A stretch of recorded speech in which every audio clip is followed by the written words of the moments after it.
ទីមួយសម្បូរស្រអែមស្រស់រាងខ្ពស់ស្រឡះមុខមាត់ប្រំប្រៃ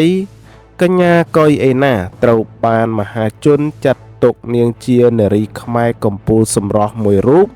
ដែលស្រស់ស្អាតតមកទាំងព្រមពីចុងសក់ដល់ចុងជើងលើសពីនេះមិនថាការតុបតែងខ្លួនបែបណានោះទេបុរាណឬសម័យនាងរមែងតែស្រស់ស្អាតគ្រប់ទម្រង់ជាស្ដែងដូចថ្មីថ្មោងនេះមហាជនគ្រប់គ្នាហាក់ចាប់អារម្មណ៍យ៉ាងខ្លាំងខណៈដែលនាងបានបង្ហោះរូបភាពប៉ុន្មានសន្លឹកនៅលើបណ្ដាញសង្គម Facebook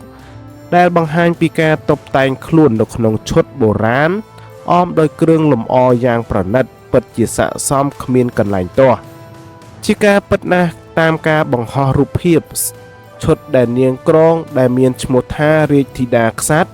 ជាតួអង្គរាជិនីសម្រស់នគរទាំង12ដែលត្រូវបានដំឡើងនិងដាក់ឈ្មោះដោយលោក